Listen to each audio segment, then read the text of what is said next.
अस्सलाम वालेकुम स्टूडेंट, उम्मीद है कि आप लोग खैरियत से होंगे। बेटा इस वीडियो के अंदर हम लोगों ने 5.3 एक्सरसाइज का क्वेश्चन नंबर 7 और क्वेश्चन नंबर 8 को कंप्लीट करना है। ठीक है बेटा, चलें जी स्टार्ट करते हैं क्वेश्चन नंबर 7 से। तो क्वेश्चन नंबर 7 जो आपकी बुक में लिखा था वो मैंने लिख दिया। आपको पता है कि इन एक्सरसाइज 5.3 के अंदर आपको मैक्सिमम मिनिमम वैल्यू मालूम करनी है, तो जिसके लिए हम ये 6 स्टेप को फॉलो कर रहे होते हैं। ठीक है, और ये आपको याद भी होने चाहिए। चलें जी स्टार्ट करते हैं। स्टेप नंबर 1 में आपको पता है हम लोग क्या करते हैं, जो हमें क्वेश्चन दिया होता है, गिवन क्वेश्चन जो होता है उसको हम इक्वेशन नंबर 1 का नाम देते हैं। तो लादा दे देते हैं f of x is equal to 2 exponent x plus exponent minus x.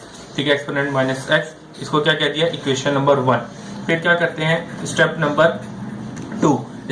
2 के अंदर हम क्या करते हैं, फर्स्ट डेरिवेटिव ले लेते हैं। ठीक है, तो हम डेरिवेटिव ले लेते हैं। इसके ऊपर जब फर्स्ट डेरिवेटिव मैंने लगाया तो इसके ऊपर एफ ऑफ डैश आ गया इज इक्वल टू एक्सपोनेंट का डेरिवेटिव जब लूंगा आपको पता है कि एक्सपोनेंट ही आएगा। अब इसके जब मैं डेरिवेटिव लूंगा तो आपको पता है कि एक्स का एक्स आएगा, लेकिन multiply by derivative of minus x. ये चीज आपको पढ़नी होगी, आपने पढ़ी होगी यकीनन। तो आपको ये चीजें चैप्टर नंबर 4 के अंदर करनी है। अगर आपने नहीं पढ़ा, अच्छे तरीके से नहीं किया, तो आप जाके लिंक डिस्क्रिप्शन में लिंक है, उधर से जाके पूरी प्लेलिस्ट होगी, वहां पे जाके एक एक वीडियो देखिएगा। आपको यकीन माने ये सारे बेसिक कॉन्सेप्ट जो है डेरिवेटिव के कंप्लीट बेहतरीन तरीके से आ जाएंगे, बड़े जबरदस्त तरीके से समझाए हुए हैं। ठीक है बेटा, तो लादा एक्सपोनेंट 2x, तो ये तो ऐसी कैसे ही रहा, लेकिन यहाँ पे क्या होगा, x का डेरिवेटिव लेंगे 1, लेकिन ये माइनस है तो लादा माइनस आएगा। तो माइनस को जब मैं इससे मल्टीप्लाई करूंगा तो ये साइन चेंज हो जाएगा, माइनस एक्सपोनेंट मेरे पास आ जाएगा। जब आपने फर्स्ट डेरिवेटिव ले लिया तो इसको क्या कहेंगे, इक्वेशन नंबर 2। स्टेप नंबर 3 के अंदर हम क्या करते हैं, सेकंड डेरिवेटिव लेते हैं। ठीक है, तो सेकंड डेरिवेटिव ले लेते हैं, शॉर्ट फॉर्म लिख रहा हूँ यहाँ पे। सेकंड डेरिवेटिव के अंदर इसके ऊपर डबल डैश आ जाएगा, और डेरिवेटिव जब मैं इसके ऊपर लगाऊंगा अगेन क्या होगा, 2 एक्सपोनेंट का डेरिवेटिव लूंगा तो एक्सपोनेंट ही आएगा, माइनस। अब जरा इसके ऊपर डेरिवेटिव लूंगा तो माइनस एक्सपोनेंट माइनस एक्स ही आएगा, लेकिन again multiply by derivative of डब्बा क्या है, माइनस एक्स। जो इसके ऊपर पावर है यानी कि एक्स से बढ़ के वैल्यू है तो इसका डेरिवेटिव मल्टीप्लाई करना होता है, वो वाला फॉर्मूला इस पे मैं यहाँ पे लगा रहा हूँ। ठीक है बेटा, तो माइनस, अब जरा देखेंगे यहाँ पे क्या होगा, माइनस एक्स का डेरिवेटिव क्या आएगा, -1 आएगा। तो -1 जब मैं इससे मल्टीप्लाई करूंगा तो -1 से माइनस माइनस ये प्लस का 1 हो जाएगा। तो बेटा ये डबल डेरिवेटिव भी जो मैंने निकाला था ये भी निकाल लिया। इसका क्या आंसर आया मेरे पास, इसका जो डबल डेरिवेटिव को मैं थर्ड इक्वेशन कह देता था। अब आ जाते हैं स्टेप नंबर 4। स्टेप नंबर 4 पे मैं क्या मालूम करता हूँ, x की वैल्यू। तो x की वैल्यू को मैं क्या कहता हूँ बेटा, x की वैल्यू को मैं क्रिटिकल वैल्यू, स्टेशनरी वैल्यू और एक्सट्रीम वैल्यू, ये तीनों वैल्यू में कह सकता हूँ और कहता भी हूँ। ठीक है, आपकी बुक में कहा गया। अच्छा जी, अब आगे चलते हैं। x की वैल्यू मालूम करने के लिए हम लोग क्या करते हैं, f of dash is equal to 0 put करते हैं। ठीक है बेटा, तो लादा ये कहां से ली मैंने, फ्रॉम इक्वेशन 2 से एफ ऑफ डैश की वैल्यू पुट करूंगा तो लादा एफ ऑफ डैश किसके बराबर है, 2 एक्सपोनेंट एक्स माइनस एक्सपोनेंट। ठीक है बेटा, तो ये मैंने लिख इज इक्वल टू 0। मुझे यहाँ से क्या करना है, एक्स की वैल्यू निकालना है। उसके लिए इसको थोड़ा सा हेरा फेरी करूंगा तो जरा देखिएगा ये माइनस का उधर जाके प्लस का हो जाएगा। अब जरा देखिएगा मैं क्या करूंगा, ये इन्वर्स कर दूं जरा, तो मेरे पास यहाँ पे क्या होगा, e exponent 2 is equal to 1 upon exponent x, क्योंकि ये नेगेटिव था तो अपॉन में आके ये पॉजिटिव हो गया। अब बेटा एक चीज करने जा रहा हूं, ये डिवाइड में इधर जाके मल्टीप्लाई हो जाएगा इससे। ठीक है, और ये 2 मल्टीप्लाई और जाके डिवाइड में आ जाएगा। उम्मीद है कि ये चीज आपके समझ आ गई होगी। अब एक्सपोनेंट से एक्सपोनेंट में मल्टीप्लाई करूंगा तो मेरे पास यहाँ पे क्या हो जाएगा, 2x इज इक्वल टू 0.1। ठीक है बेटा, 1/2 0 पॉइंट के बराबर होता है। अब बेटा मैं यहाँ पे क्या करने जा रहा हूँ, यहाँ पे एक मैं चीज कर रहा हूँ, उसको जरा ध्यान से समझिएगा। यहाँ पे एक्सपोनेंट को खत्म करने के लिए मैं कर रहा हूँ take ln on both side. तो जब मैं एलन लूंगा, exponent 2x is equal to ln 0.5। ठीक है बेटा, तो 0.5। अब आपको पता है कि एलन की प्रॉपर्टीज क्या होती है, जिस तरह लॉग की होती है, जो पावर होती है वो नीचे आ जाती है, यानी कि मल्टीप्लीकेशन में आ जाती है। तो लादा 2x को मैंने नीचे कर दिया और एलन एक्सपोनेंट 1, क्योंकि यहाँ पे कुछ भी है तो 1 रह गया, इज इक्वल टू एलन 0.5। अब बेटा मैं यहाँ पे क्या करूंगा, जरा देखिएगा, एलन की वैल्यू निकालूंगा। जरा देखिएगा, आपको मैं कैलकुलेटर में करके दिखाता हूं। आप लोगों ने क्या करना है, एलन आपके कैलकुलेटर में लिखा होगा एलन लेना। ठीक है बेटा, आपने एलन ले लिया, एलन के बाद एक्सपोनेंट लेना, तो शिफ्ट दबा के दोबारा एलन दबाएंगे तो एक्सपोनेंट आ जाएगा। ऊपर पावर 1 चाहिए तो लिहाजा आपने 1 की, तो आप जरा देखिएगा आंसर आपका क्या है 1। तो आपने इसकी जगह क्या लिख दिया 1। इसी तरीके से आप ln 0.5 निकालें तो ln 0.5, तो 0.5 आपके पास क्या है ln माइनस 0.693, शुरू के 3 नंबर ले लिए। उम्मीद है ये अब 1 से इसको मैंने मल्टीप्लाई किया तो मेरे पास क्या आएगा 2x ही आएगा इज इक्वल टू माइनस 0.693। अब बेटा ये मल्टीप्लाई हो रहा है, इससे डिवाइड कर दूंगा तो मुझे यहाँ से x की वैल्यू निकालनी है, तो मल्टीप्लाई टू मल्टीप्लाई और इधर जाके डिवाइड हो जाएगा, तो लाजम मैं करता हूँ माइनस 0.693 डिवाइडेड बाय 2। तो बेटा ये डट्टो वैल्यू मैंने कैलकुलेटर के अंदर लिखी और इसको डिवाइड किया तो मेरे पास आंसर क्या आ रहा है x is equal to minus 0.346 आ रहा है। ठीक है, मैं शुरू के 3 नंबर ले लिए, ये आपकी x की वैल्यू आ गई।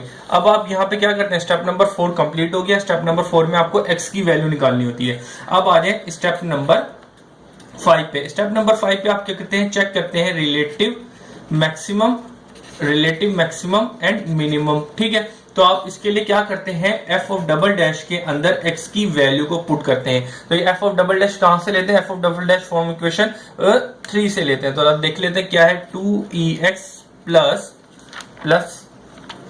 Exponent minus x. ठीक है, तो ये यहां पे लिख भी दीजिएगा फ्रॉम इक्वेशन 3। ठीक है, अब यहाँ पे x की वैल्यू पुट करनी है, तो x की वैल्यू आपने क्या निकाली है माइनस 0.346। तो जहां जहां x की वैल्यू है वहां पे माइनस 0.3 पुट कर दें, तो minus 0.346 is equal to 2 exponent minus 0.346 plus exponent. अब जरा देखिएगा यहाँ पे माइनस, ये भी माइनस है तो ये भी माइनस है, तो लाजा ये माइनस माइनस प्लस हो जाएगा, तो लाजा 0.346 लिखा आएगा। ये बात जरा समझ लिएगा कि x की वैल्यू माइनस है और यहाँ पे ऑलरेडी माइनस है, तो माइनस माइनस प्लस हो गया। अब आपने क्या करना है, कैलकुलेटर उठाना है।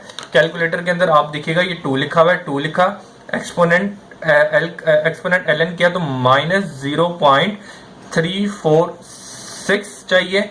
ठीक है बेटा, उसके बाद आपने क्या करना है प्लस एक्सपोनेंशियल 0.46। ठीक है बेटा, तो ये आपके पास क्या आया है, आपने जरा देखा F of double dash minus 0.346 जो आपके पास, हाँ जी, तो आपने जो निकाला ये क्या आया है 2.99। ठीक है बेटा, अब यहां से आपको क्या पता चलेगा कि ये पॉजिटिव है या नेगेटिव है। आपको पता है कि ये पॉजिटिव आया है, तो जब पॉजिटिव वैल्यू होती है हम इसको क्या करते हैं, ये मिनिमम है, तो लिख दिएगा आप यहाँ पे at x is equal to minus 0.346। ठीक है, the function of x is relative क्या आएगा, पॉजिटिव वैल्यू तो मिनिमम। ठीक है, तो ये रिलेटिवली मिनिमम है। अब आपको क्या करना है, स्टेप नंबर 6 करना है। स्टेप नंबर 6 के अंदर क्या करते हैं, हम वैल्यू मालूम करते हैं, मैक्सिमम मिनिमम वैल्यू मालूम करते हैं। तो मैक्सिमम मिनिमम वैल्यू मालूम करने के लिए क्या करते हैं, एफ एक्स के अंदर हम क्या पुट करते हैं, एक्स की वैल्यू, तो एफ एक्स के बराबर इक्वेशन नंबर 1।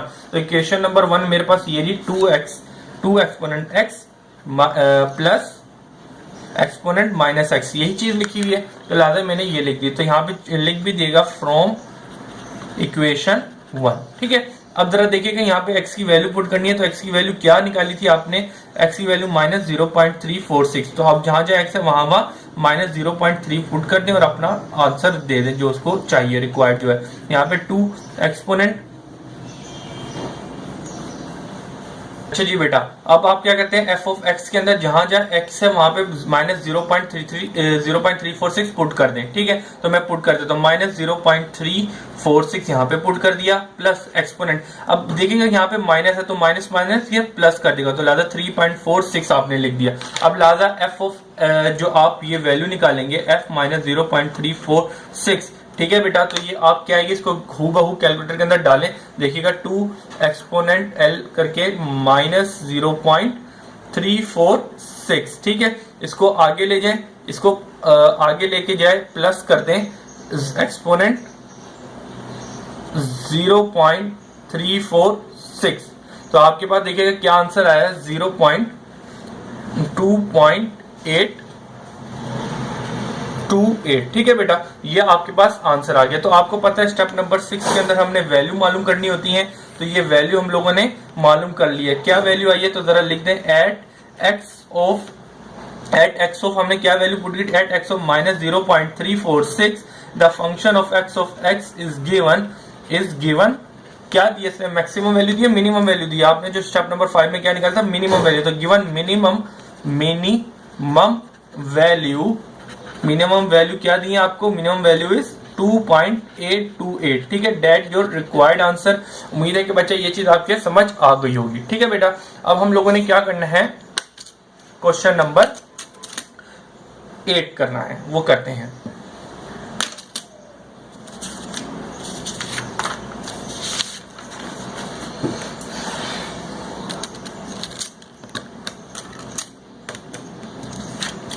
अच्छा जी बेटा, अब हम क्वेश्चन नंबर 8 करने जा रहे हैं। जो आपकी बुक के अंदर ये लिखा हुआ, इसको हूबहू मैंने यहाँ पे लिख लिया है बेटा। ये बड़ा इजी है क्वेश्चन, तो लाजत को मैं पहले से लिख लिया। इसको वही करेंगे जो फॉलो स्टेप है, मैक्सिमम मिनिमम वैल्यू मालूम करनी है, और ये 6 स्टेप फॉलो करेंगे। सोल्यूशन लिखा है स्टेप नंबर 1 में, जो गिवन क्वेश्चन होता है उसको इक्वेशन नंबर 1 बना दी। स्टेप नंबर 2 में फर्स्ट डेरिवेटिव लेना था, तो लाजा मैंने इसके ऊपर फर्स्ट डेरिवेटिव लगाया, एक्स का डेरिवेटिव 1 आएगा तो 2 नीचे आ गया, और ये तो लाजा ये फर्स्ट डेरिवेटिव लिया, तो इसको मैं इक्वेशन नंबर 2 कह देता था। स्टेप नंबर 3 के अंदर सेकंड डेरिवेटिव लेना है, तो उसके ऊपर सिंगल डैश डबल डैश के बराबर हो जाएगा। इसके ऊपर 2 का डेरिवेटिव लूंगा 0 और x का डेरिवेटिव लूंगा 1 को मैंने 2 से मल्टीप्लाई किया तो -2 मेरे पास रह गया यहाँ पे। इसको मैं क्या देता हूँ, इक्वेशन नंबर 3। स्टेप नंबर 4 में क्या करता हूँ, x की वैल्यू मालूम करनी होती है। x की वैल्यू मालूम करने के लिए f of dash is equal to 0 put कर देता हूँ। तो ये कहां से आएगी, फ्रॉम इक्वेशन 2।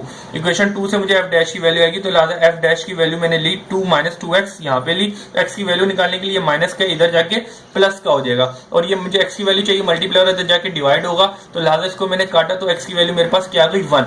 अब ये स्टेप नंबर 5 के अंदर क्या करता हूं, रिलेटिवली मैक्सिमम और मिनिमम वैल्यू मालूम करनी होती है। तो जिसके लिए मैक्सिमम मिनिमम वैल्यू मालूम करने के लिए डबल डैश के अंदर मैं x की वैल्यू पुट करता हूं। तो x की वैल्यू मेरे पास क्या निकाली थी 1, डबल डैश की जो है मेरे पास कहां से आई, ये इक्वेशन फ्रॉम इक्वेशन 3 से, डबल डैश किसके बराबर -2 के, तो लिहाजा ये मैंने इधर ले दिया। अब x की वैल्यू पुट कर दी, यकीनन x की वैल्यू यहाँ पे नहीं है, तो अगर होती तो मैं जरूर यहाँ पे x की वैल्यू पुट कर रहा होता, लेकिन फिलहाल जब मैंने पुट करी तो मेरे पास -2 का -2 ही था। तो ये बेटा आपको पता है जब f ऑफ डबल डैश के अंदर वैल्यू पुट करते हैं तो ये नेगेटिव आ जाए तो हम क्या बोलते हैं, रिलेटिवली मैक्सिमम है। तो लिहाजा आपने यहाँ पे लिख दिया कि at x is equal to 0 the function is relatively maximum, क्यों, क्योंकि नेगेटिव वैल्यू तो मैक्सिमम आ जाएगा।